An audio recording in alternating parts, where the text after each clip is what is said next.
have with me today the Elite Freestanding Monitor Stand, Black Edition, with fourth monitor / overhead monitor add-on right there behind me from Next Level Racing. Now, full disclosure, I am a part of the Next Level Racing Affiliate Creator Program, so I have gotten this monitor stand and overhead mount for free. That said, they get no creative or editorial control over this review video, and I always want to give you my honest opinions so you can make an informed decision about these things.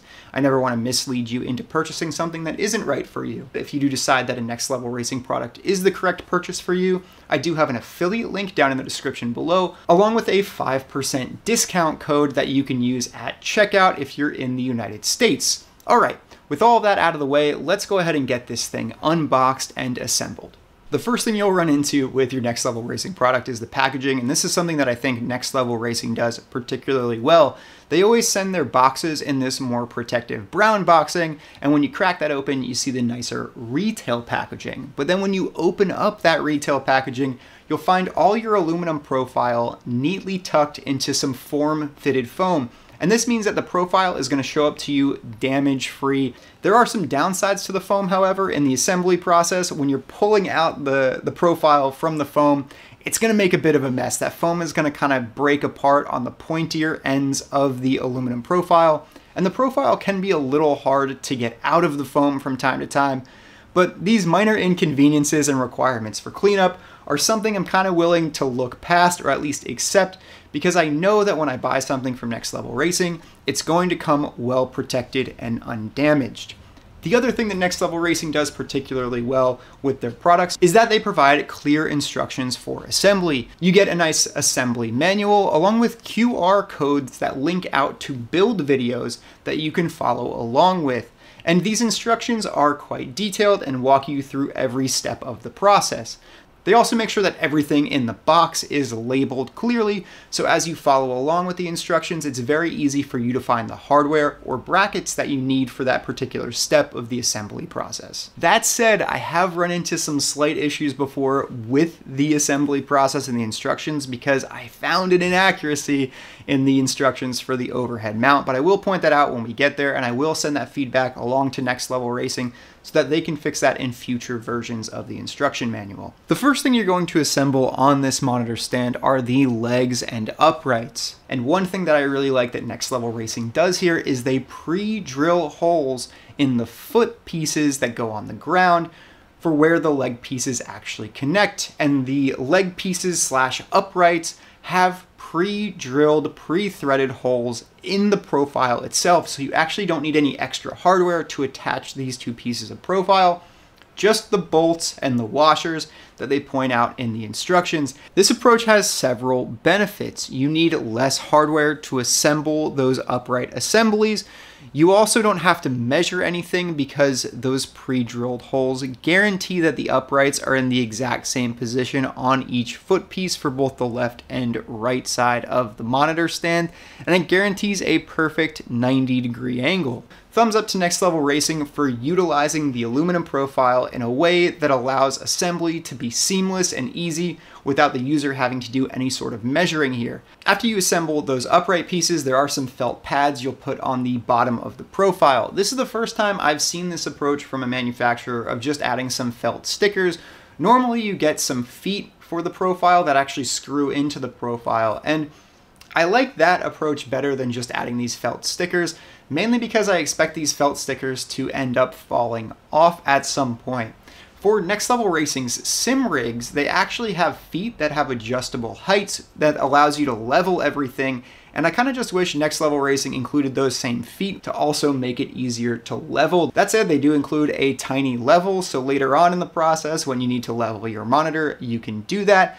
But I really wish you could level everything from the ground level and just trust that the crossbeam is set up properly based on measurements. Before you mount up the crossbeam, you're going to need to add a couple of T-nuts to the profile, and this is just going to set you up to be able to connect things up properly later on, particularly if you have that overhead mount.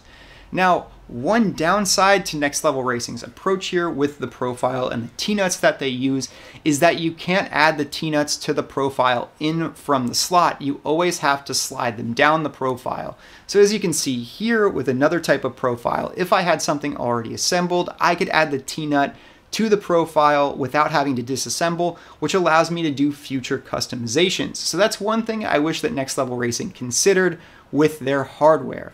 That said, their hardware is quite beefy, so I think it is a nice and sturdy solution, but it makes it a little bit harder to customize later. Now, when you mount up the crossbeam, you're going to have two different pre-drilled hole options. I chose the further out set of holes because I want a wider stance for the monitor stand, but if you want, you can choose the more narrow option as well. This is really up to you. Having these pre-drilled holes is nice because it gives you a nice firm place to put those bolts through, but on the flip side, it limits where you can place those legs on the crossbeam. And with other manufacturers, you generally get a mounting plate that allows you to choose that more broadly. One of the benefits this does provide, however, is it makes sure that the legs are evenly positioned on that crossbeam without any sort of measuring. So again, the less measuring that you have to do, I am all for. Now, after those uprights are mounted, you're going to add some 90-degree angle brackets to the back of those uprights for some extra stability. One downside to the approach of the uprights is that there are actually 6 screws that you have to loosen to adjust the height of the crossbeam.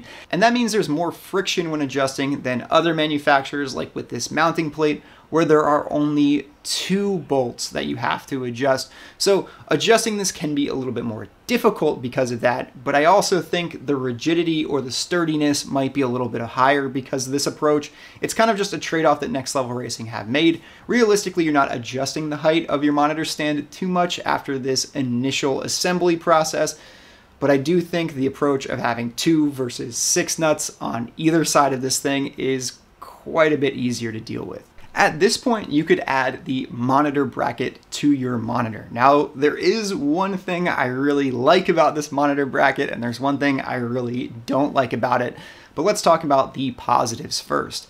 On the back of this monitor bracket, there's kind of an L shape that wraps around the profile. So when you actually bring your monitor over to the crossbeam and set it on there, it holds itself in place, meaning that you can do this as a one-man job. You don't need a friend to hold the monitor in place as you screw it down. It also means that when you put the monitor on there, it makes it a lot easier to center that monitor and place it appropriately before you screw it down, because that bracket can support the weight of the monitor without any screws, which is a big positive in my book. This is one of the places that I think Next Level Racing really could have set themselves apart from their competitors. On their sim rig, they have these indices marked on the profile that mean that you can adjust things evenly from side to side without any measurements whatsoever. And like I said before, that's some of the niceties that you get from pre-drilling the profile and adding threading. I wish they would have just added a center mark to this crossbeam profile so that it was super easy to center your monitor without any sort of measuring. That said, breaking out the measuring tape is easy enough, but this is something that Next Level Racing already does and would have made the assembly process a lot nicer in my opinion. That same thing goes for the uprights. If they added those indices to the upright profile, it would make leveling the monitor on either side very, very simple. So this is just an improvement that I could see from Next Level Racing. It's not something that is a downside necessarily of this monitor stand versus other monitor stands, because I haven't seen any monitor stand do that. But considering Next Level Racing already does this with other products, I think it's something that they could really do to make the process of assembling this and adjusting this that little bit nicer.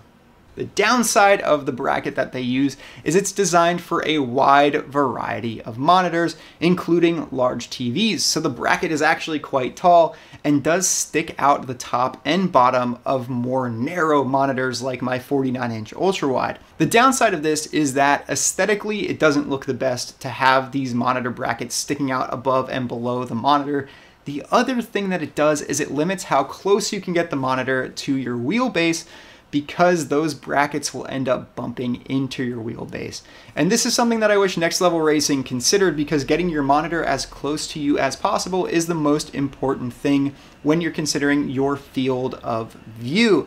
Now, there are a couple of solutions for this. One is that you can just buy a new monitor mounting bracket, which I actually did end up doing, or Next Level Racing could just include the bracket that they include for their triples arms, which is the same bracket that they use for the overhead mount, which does not have this problem.